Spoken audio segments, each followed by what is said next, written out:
Welcome to our mini-series on A Baker's Dozen, 13 characteristics to consider when selecting your team members. This section is part 1. We're going to look at 3 characteristics in this brief video, and we want you to ask the right questions of yourself and of those that you're considering making a part of a particular team in your church ministry.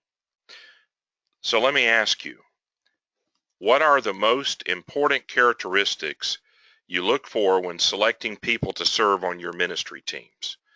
Ministry is a team effort, often called a team sport. When you evaluate and invite people to join one of your ministry teams, what are the primary things you look for in them? Whether you're building a committee to oversee a construction project or forming teams to serve in your children's ministry, you will need to select the right people and place them on the right team. The ability to put the right players in the right place is key to success in sports and in ministry. Having a well-developed set of questions can make all the difference in your selection process. I can pretty well guarantee you that your ministry leaders will thank you for helping them invite just the right people to be on their team.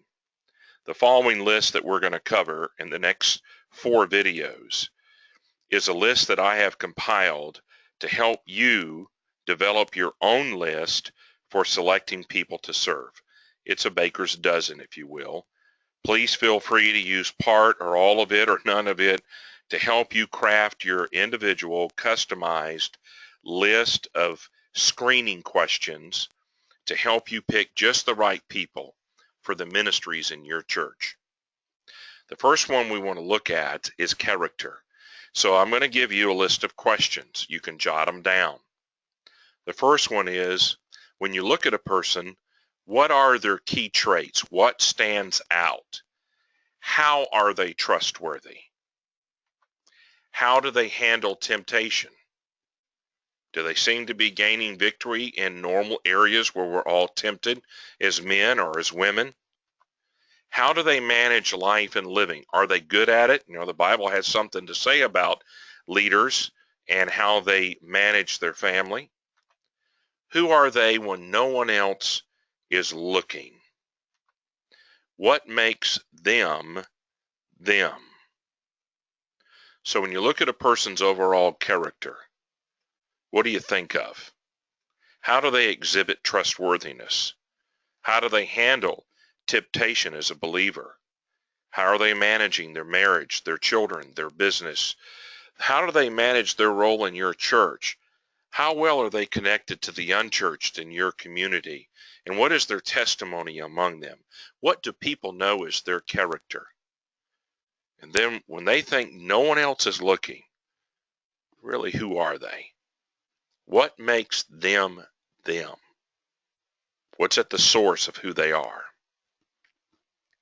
Here's the next one. Creed. What are their beliefs? What do they believe? What are their convictions? What are they willing to die for? What is the foundational structure of their belief system? Is it scripture or something else? Where are they doctrinally? What are their theologies of culture, change, and church? Now, I ask you this, but let me make certain you understand a couple of things. Unity first. Unity and uniformity are not the same thing. But when you stop and look at their beliefs, is there sufficient unity that you have and agree on the fundamentals? But also, as you look at their convictions, what are they willing to die for? You're beginning to get an idea of who is this person? What do they base their beliefs on? Is Scripture the guiding source for life, the guiding book for life and practice, for their beliefs and the way they live? Are they doctrinally in alignment with your church? What about their theology of culture? How do they believe, for instance, that they as a believer and your church are to relate to culture? How do they feel about change? Do they see that it's necessary to move your ministry forward, that change is always going to be a part of life and ministry? So as you stop and look at their beliefs, how do you summarize them? Now, let me encourage you, don't just leave the questions to the few I'm asking here. Let this kind of oil your gears to get your mind rolling and hammer these out to personalize them, to help you apply them contextually to your ministry and to the people that you're leading and discipling and winning to Christ and engaging them into ministry. And here's the third one. Want to look at their conduct. How do they behave? What patterns do you see in their life? How do they display consistency? And then two that I put together here is, do they practice self-control? And where do they lack self-control? You want to make certain that you have thought through and really examined their character and their conducts and their belief. These are three foundational things that you need to really scrutinize when it comes to putting people on a particular team. They're foundational to your ministry. Well, I'm Marshall Shannon, ministry design coach and pre-construction navigator. We have an online training. If you want to dig deeper into this, go to ministrydesigntraining.com and you can subscribe to our ministry design division or buy the individual training videos a la carte, one at a time.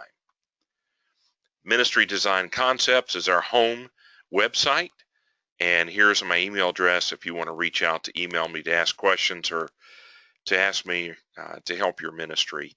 Here are our phone numbers.